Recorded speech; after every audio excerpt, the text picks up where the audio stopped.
Welcome back, Wavesa, and today I figured that we would take a little look at the new points update. Yes, I know I am pretty darn late. The points came out a little ways ago, and you might have had some games played in between now and then, so my deepest apologies.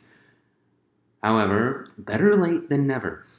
Anyways, let's jump right on into it. So recently we got a big points update and an FAQ that helped explain away any things that we were confused about as far as rules go or changed other aspects in the game. We didn't get touched too bad. On the whole, I would say it was pretty dang good. We got a whole lot, good buffs. Commander Farsight, my favorite, your favorite commander, with his sick new battle suit, got a drop of 10 points. Now he's 95 points instead of 105. I'd say this is pretty dang good. It makes it so you can fit more things into your army with a little extra 10-point cut. I'd say he's probably one of the most competitive for leading your army at this point in time. Shadow Sun's good too, but he gives a really good buff to one unit, whether you want to have an extra killy infantry annihilator unit or an extra killy tank melting unit. He is perfect for pairing up with the crisis suits.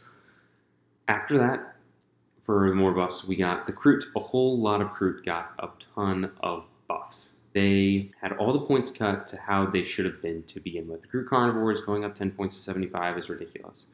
Having them back down to 65 is much more viable again. They're just too expensive at 75.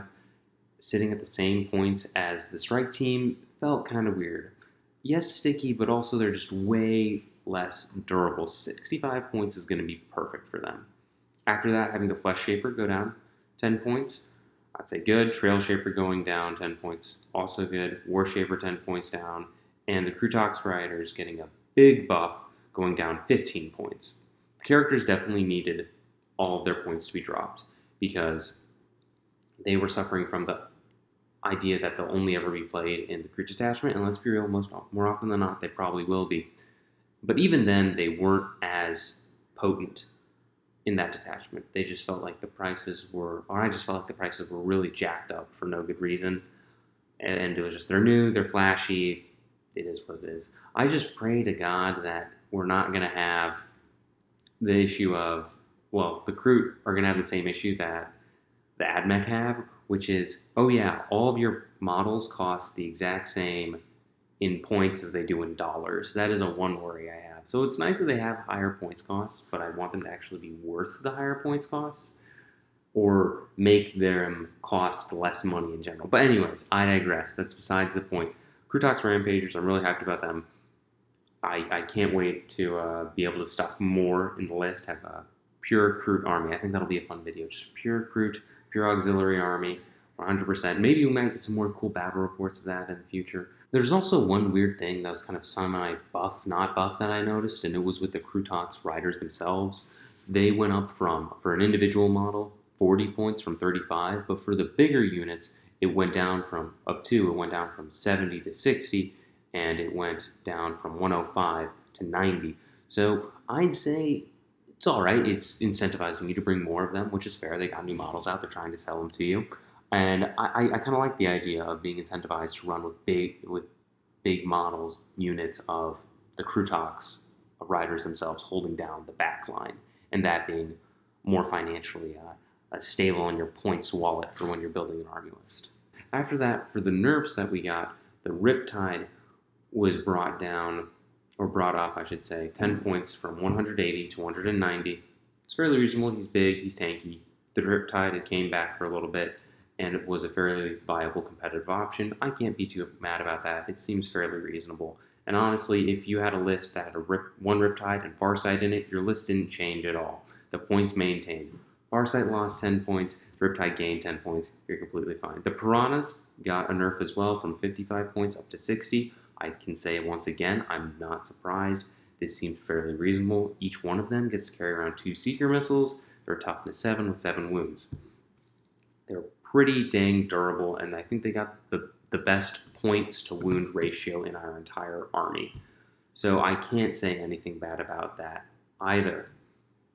Now, for the FAQ, I was pretty unimpressed, I have to say. They do confirm that you cannot use the Warshaper's reinforcement strat, or like when he gets a free strat, you can't use it on reinforcements to bring the big 20-man blob of CRout back, which is fair. I don't really know anyone that would be having their Warshaper get into combat where the entire squad dies and the Warshaper doesn't.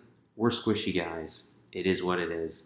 It's nice they clarified that the crisis suits have a pivot of 0 because vehicles and how they move and whatnot. We're on circular bases.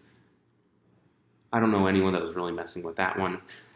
They also helped clear up a thing that I'd seen as a lot of people debating on whether you were able to give assault to all of the weapons if they were intended to have all assault, or if you had to give an assault weapon to some of your units when they were in the Montcalm attachment so they could actually advance, then be guided, so then their weapons were given assault. They cleared all that up and just said that all of your models in the army for the first 3 turns, any of their ranged weapons, are equipped with, they're counted as assault weapons, which is really good for clearing all that up. And during the first, second, and third battle rounds, while the unit is guided, then it gets the lethal hits ability. So you didn't have to add gun drones onto people in the unit so they could be guided, which gave them the assault ability. A really convoluted, messed up thing. They cleared all that up really nicely, and it's much more understandable, which was very, very appreciative.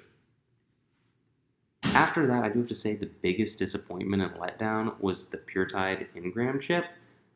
It's now on a 4+, you get a CP back if you targeted the unit that has a PureTide Ingram Nero chip with a stratagem.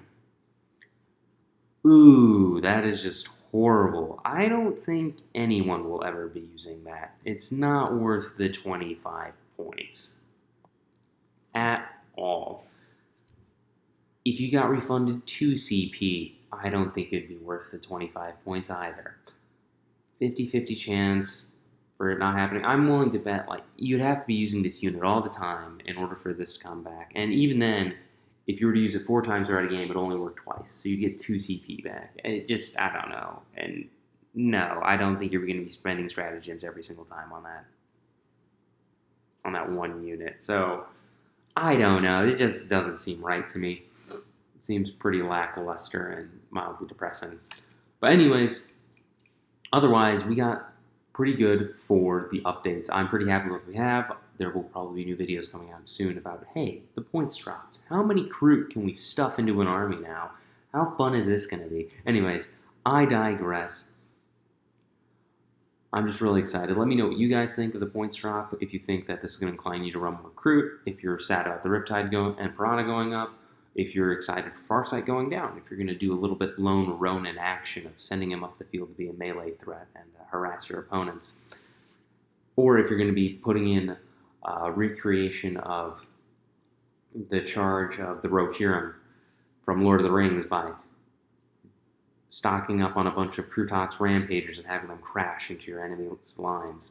Anyways, I digress. I'd like to thank everybody for watching, and I'd like to thank my patrons. Der Estat, Anu Vivek, Samjer, Ryan Hall, David Polilio, K-Mag, Jonathan Patino, Chris F., Mark, Magnus Thrody, and created by Philip. Gentlemen, thank you all very much for helping support and keep the lights on out here. I am very appreciative, and I hope your day goes for the greater good. God bless you, folks.